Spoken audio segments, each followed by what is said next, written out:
Here you go. Thanks. Welcome to Story Lab. This week, we're talking about humility, while we take a look at the most terrible and most amazing event in history.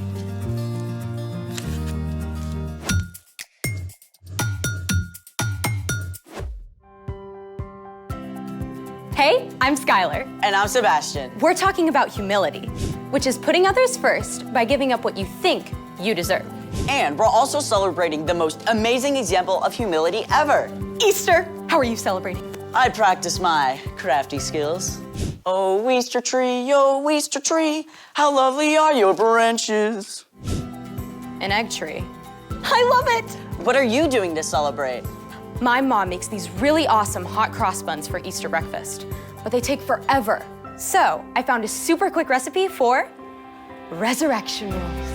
Why are they called resurrection rolls? I think we gotta bake some to find out why. Well then, let's bake it. Step 1, open a tube of crescent roll dough. Oh, can I do it? Be my guest. I love this part.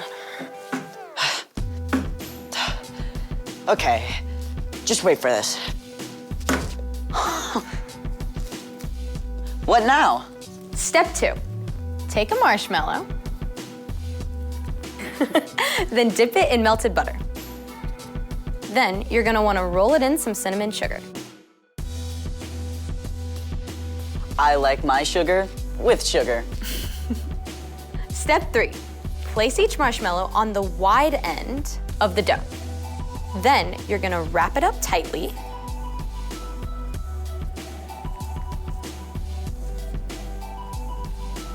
Then tuck in the ends.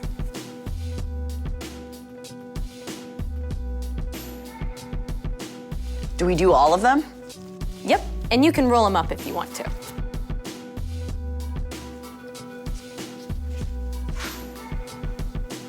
That's it? Well, they have to bake for about 11 minutes. Well, that's just enough time for... The story before the story. Today, we're in John, the 4th book in the New Testament. But before John, in the very beginning, out of a deep, deep love, God made an amazing world. But when people turned away from God, the world was broken. God made a plan to draw people back into relationship. So, at the right time, God sent his very own son, Jesus. When Jesus grew up, he traveled from town to town, teaching and healing. People were ready to make him king. But when Jesus came to Jerusalem for the Passover festival, the religious leaders made plans to get rid of him. At a special Passover meal with his friends, Jesus shared one way people would know his followers, by their love. Which is where our story starts. Take it away. Hey everyone, I'm Chloe. The story we're telling today is epic. It includes the very worst and the very best moments ever. So strap in for the ride. After the Passover meal, Jesus led his friends across a valley to a garden called Gethsemane. While Jesus was praying, a group of religious leaders and soldiers entered the garden.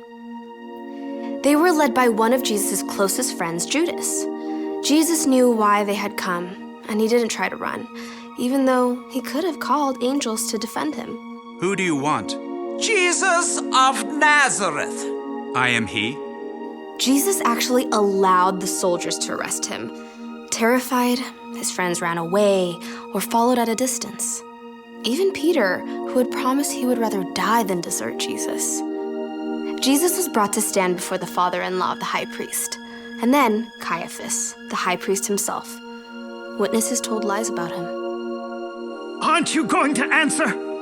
Tell us if you are the Messiah, the Son of God. You have said so. From now on, you will see the Son of Man sitting at the right hand of the Mighty One. Jesus had just claimed to be God's son. It was what the religious leaders were waiting for. But they couldn't sentence him to die, so they sent him to the Roman governor Pilate. Pilate questioned Jesus and couldn't find that he had done anything wrong, so he brought him out to the crowd. I find no basis for any charge against him. Do you want me to set him free? The mob wouldn't listen to reason, so Pilate had Jesus whipped to try to satisfy them. Soldiers wrapped a purple robe around Jesus and placed a crown of thorns on his head to mock him. Then Pilate brought Jesus out again. Here he is. I don't find he's done anything wrong. Crucify him! Crucify him! Crucify him! Pilate didn't believe Jesus was guilty, but he also wanted to keep the Jewish leaders happy. So he sent Jesus to be killed by crucifixion. Jesus even had to carry his own heavy wooden cross through the dusty streets of Jerusalem. Outside the city walls, on the barren hill of Golgotha, Jesus was nailed to the cross. The soldiers placed him between two common thieves. Though most of Jesus' followers were hiding, his mother Mary and several others huddled below to see what would happen. At noon, darkness settled over the land. At last, Jesus cried out. It is finished. Then he bowed his head and died. The earth shook. Rocks split wide open. It was the deepest, darkest moment the world has ever known. God's very own son had chosen to give up his life. A follower of Jesus named Joseph from Arimathea took Jesus' body and laid it in his own tomb cut out of rock. A heavy stone was rolled across the entrance.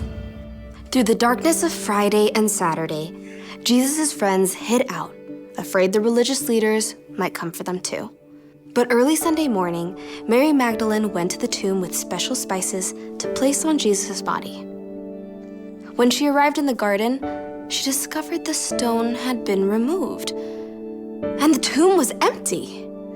After the terrible events of the last few days, Mary had no idea what to think. She ran to the place where Jesus' disciples were staying. They have taken the Lord out of the tomb, and we don't know where they have put him. Peter and John raced ahead to see what had happened. The tomb was empty, just as Mary had told them. The linen cloths that had been wrapped around Jesus' body lay limp on the stone. Confused, the men left, but Mary had reached the tomb again. In the growing light, she leaned down to look inside, tears clouding her vision. This time, the tomb was not empty. Two brilliant angels sat there. When Mary turned away, she saw a man standing nearby. Woman, why are you crying? Through her tears, Mary thought he must be a gardener. Sir, did you carry my Lord away? Tell me where you have put him. Mary. As Jesus spoke her name, Mary was overcome with joy. She threw herself at his feet. Teacher! Gently, Jesus lifted her up. Do not hold on to me. Instead, go to those who believe in me. Tell them I am ascending to my Father and your Father, to my God and your God. All the darkness of the last few days was swept away. Mary rushed to find Jesus' friends. I have seen the Lord. Jesus' return to life doesn't just mean that he was alive again. It means we don't have to be afraid of death anymore. It means that everything wrong will one day be made right again. It means that anyone who believes in and follows Jesus can have life forever with God. The end. Now that is a story. With an incredible ending. So, what's our part in the story? It's so important to really look at what Jesus did. He's God's son, and yet he chose to become a human and walk here on earth with us. He experienced everything we do, joy and sorrow and pain and temptation, yet he never did anything wrong. And then he chose to give up his life. For us. When we believe in Jesus and that God raised him back to life, when we follow him, God takes Jesus' perfect life in place of all the wrong things we've done. God promises that death won't be the end for us. Because of Jesus, we can live forever with him. I feel like celebrating now. Me too. Me three, for sure. See you next time. So here's the thing. Celebrate because Jesus is alive. Bon appetit.